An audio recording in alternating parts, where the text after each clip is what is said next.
नमस्कार दोस्तों, आज के वीडियो में आप लोगों का बहुत बहुत स्वागत है अपने यूट्यूब चैनल फार्मेसी विद आशीष पर। आज का ये टॉपिक जो है प्रैक्टिस सेट 54 नंबर का है। ठीक है, तो आज का पहला क्वेश्चन इसमें दिया गया कि the most common source of infection for diphtheria. ठीक है, तो डिप्थीरिया के लिए क्वेश्चन है ये।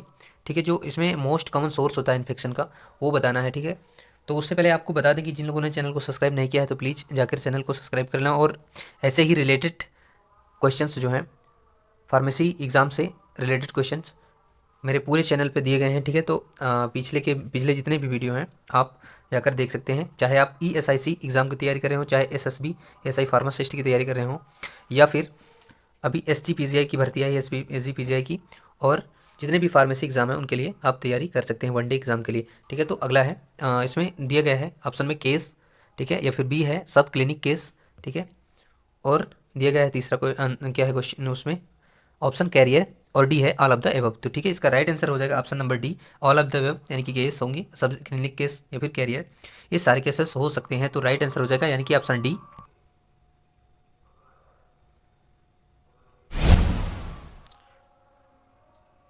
चलिए दोस्त, अगला इसमें क्वेश्चन दिया गया कि सिक टेस्ट इज डन इन। ठीक है, तो सिक टेस्ट का बताना है जो डन होता है मेनिंजाइटिस, डिप्थीरिया, पर्टूसिस, पोलीमाइलिटिस। ठीक है, तो जो सिक टेस्ट होता है उसके बारे में बताना है। सिक टेस्ट से रिलेटेड क्या है, मेनिंजाइटिस है या फिर डिप्थीरिया है या फिर पर्टूसिस है या फिर पोलीमाइलिटिस है। तो इसका राइट आंसर हो जाएगा दोस्त ऑप्शन नंबर बी, क्या डिप्थीरिया। क्या हो जाएगा, डिप्थीरिया। तो option B is the right answer. क्या option B is the right answer. चलिए दोस्त, अगला क्वेश्चन इसमें दिया गया कि adjuvant present in DPT vaccine. क्या DPT वैक्सीन, तो ऑप्शन ए है एल्यूमिनियम फॉस्फेट, और बी है एल्यूमिनियम हाइड्रोक्साइड, और सी है जिंक फॉस्फेट, और डी है मैग्नीशियम फॉस्फेट। ठीक है, तो इसका राइट आंसर क्या हो जाएगा दोस्त, इसका राइट आंसर हो जाएगा option number C, zinc phosphate. Advances present जो DPT में होता है वैक्सीन में वो जिंक फॉस्फेट होता है। तो option number C is the right answer.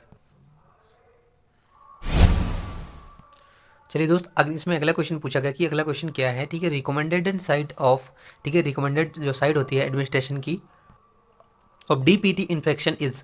DPT infections जो होते हैं इनकी क्या होते हैं, ग्लूटियल या फिर डेल्टॉइड या फिर लेटरल एस्पेक्ट ऑफ थिंग्स या फिर फोर आर्म। ठीक है, तो इसका राइट आंसर हो जाएगा दोस्त ऑप्शन नंबर सी। क्या ऑप्शन नंबर सी, यानी कि लेटरल एस्पेक्ट ऑफ हाई जो DPT इन्फेक्टेंट होता है एडमिनिस्ट्रेशन, ये होगा क्या है एडमिनिस्ट्रेशन का DPT जो इन्फेक्शन है लेटरल एस्पेक्ट ऑफ थिंग्स से होगा। तो जो राइट आंसर हो जाएगा option C is the correct answer. चलिए दोस्त, इसका अगला क्वेश्चन इसमें है द मोस्ट सेवर, यानी कि बहुत ज़्यादा complication following DPT are due to. ठीक है, तो बताना है कि जो मोस्ट कॉमन क्या होता है, कॉम्प्लिकेशन होता है following DPT are due to component dot dot component. तो डिप्थीरिया कंपोनेंट या पर्टूसिस कंपोनेंट या फिर क्या है टिटेनस या फिर एडवांसेस। ठीक है, तो बताना है एज यू वांट। तो बताना है इसका राइट आंसर क्या हो जाएगा, इसका राइट आंसर हो जाएगा option number D is the right answer. क्या option number D adjuvant जो होता है ये राइट आंसर हो जाएगा। चलिए दोस्त, अगला क्वेश्चन इसमें दिया कि the vaccine usually given pilgrims to the Middle East is. ठीक है, तो बताना है कि जो वैक्सीन होती है यूजुअल दी जाती है पिलग्रिम टू मिडिल ईस्ट में। ठीक है, तो ईस्ट में, तो वो कौन सी है, DPT है या फिर इन्फ्लुएंजा है या फिर येलो फीवर है या मेनिंजाइटिस है। क्या है, मेनिंजाइटिस जो दिया जाता है पिलग्रिम टू मिडिल ईस्ट। तो बताना है कौन सा होगा, DPT में दिया जाता है या फिर इन्फ्लुएंजा में दिया जाता है या फिर येलो फीवर में दिया जाता है या फिर मेनिंजाइटिस में। तो इसका राइट आंसर हो जाएगा ऑप्शन नंबर सी, यानी कि येलो फीवर में जो होता है पिलग्रिम, ठीक है, तो दिया जाता है ये। तो option C is the correct answer. चलिए दोस्त, अगला इसमें क्वेश्चन दिया गया कि best index to estimate case load of TB यानी कि tuberculosis in a community is. ठीक है, तो बताना कि बेस्ट जो इंडेक्स होगा एस्टिमेट का केस लोड का TB में, तो कम्युनिटी में जो होगा वो कौन सा है, क्या है, इंसिडेंस ऑफ इन्फेक्शन या फिर प्रिविलेंस ऑफ इन्फेक्शन। ठीक है, इंसिडेंस ऑफ डिजीज या फिर प्रिविलेंस ऑफ डिजीज। तो इसका राइट आंसर क्या हो जाएगा, option number C is the correct answer, यानी कि इंसिडेंस जो डिजीज के होंगे उसके लिए तो ऑप्शन सी जो है राइट हो जाएगा। चलिए दोस्त, अगला क्वेश्चन इसमें दिया गया कि prevalence of TB infection in a community is estimate by. ठीक है, तो पूछा गया कि जो प्रिविलेंस होगा किसका, TB का इन्फेक्शन में, तो कम्युनिटी में जो एस्टिमेट होगा किसके द्वारा होगा, ट्यूबरकुलिन टेस्ट के द्वारा होगा या फिर स्पुटम माइक्रोस्कोपी के द्वारा होगा, यानी कि स्पुटम को जो जांच हो वो माइक्रोस्कोपी के द्वारा करने से होगा, या फिर कल्चर से, या फिर चेस्ट एक्सरे 12 से होगा। तो इसका राइट आंसर क्या हो जाएगा दोस्त? तो इसका राइट आंसर हो जाएगा ऑप्शन नंबर ए, यानी कि जो है ट्यूबरकुलिन टेस्ट जो है इससे होगा। तो tuberculin test is the right answer. चलिए दोस्त अगला इसमें क्वेश्चन दिया गया, the amount of PPD use in Mantoux test in India is. ठीक है, जो पीपीडी का यूज मेटॉक्स जो होता है टेस्ट इंडिया में 1 TU होता है, 5 TU होता है, 25 TU होता है, या फिर 250 TU 13 होता है। तो राइट आंसर इसका क्या हो जाएगा? ऑप्शन ए जो है 1 TU जो है इसका राइट आंसर हो जाएगा। तो option A is the right answer. चलिए दोस्त अगला इसमें दिया गया कि result of Mantoux test is read after. ठीक है, तो 6 आवर या फिर 24 आवर या फिर 48 आवर या फिर 72 आवर। तो इसका राइट आंसर क्या हो जाएगा? राइट आंसर इसका हो जाएगा दोस्त ऑप्शन नंबर सी, यानी कि 48 आवर जो है इसका राइट आंसर हो जाएगा, यानी कि option C is the right answer. चलिए दोस्त अगला इसमें क्वेश्चन पूछा गया कि प्रेजेंस डे BCG जो कॉर्मेट ग्रीन जो होता है, ठीक है, bacillus Calmette Guerin vaccine is supplied as. तो बताना है लिक्विड वैक्सीन होती है, फिर फ्रीज ड्राइड वैक्सीन होती है, बोथ होती है, फिर नन ऑफ अबव होती है।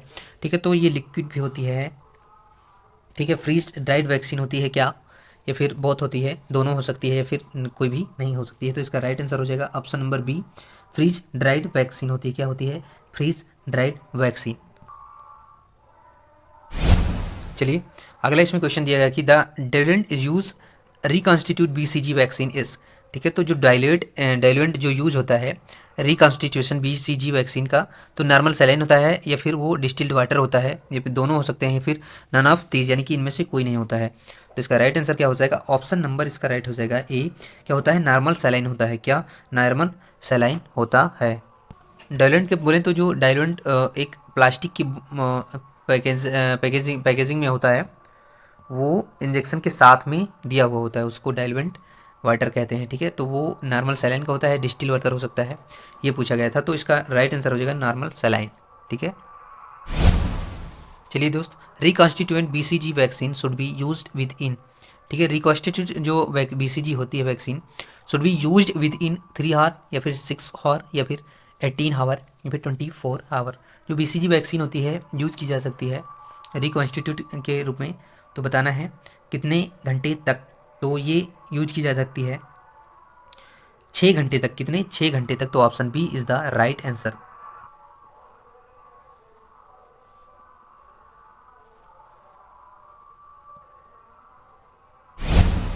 चलिए दोस्त अगला है the age of BCG vaccination is recommended eight.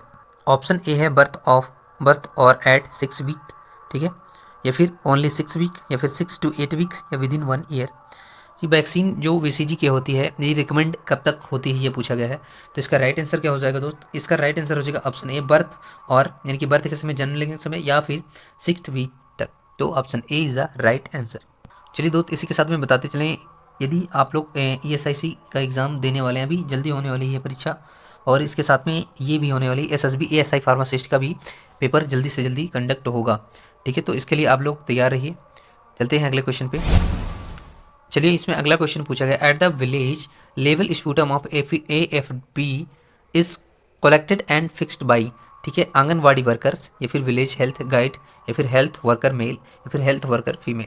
जो विलेज का लेवल स्पूटम होता है ये AFB is collect and fixed by. तो ये किसके द्वारा कलेक्ट किया जाता है, यानी कि इकट्ठा किया जाता है और फिक्स्ड किया जाता है। तो ये किया जाता है दोस्त किसके द्वारा? ये किया जाता है आंगनवाड़ी वर्कर के द्वारा। किसके? आंगनवाड़ी वर्कर के द्वारा। तो इसका राइट आंसर हो जाएगा ऑप्शन नंबर ए। ऑप्शन इसका ए राइट हो जाएगा, तो option A is the correct answer. चलिए दोस्त इसी के साथ में आज की क्लास यहीं तक एंड होती है। ठीक है, तो मिलेंगे अगली क्लास में, तब तक के लिए अपनी तैयारी को मजबूत बनाते रहिएगा और पीछे वीडियो जो हैं उनको रिवाइज करते रहिएगा, ताकि जो है आपको परीक्षा में बहुत से बहुत ज़्यादा जो है हेल्प मिल सके। ठीक है, तो चलते हैं, मिलेंगे अगले वीडियो में, तब तक के लिए जय हिंद जय भारत।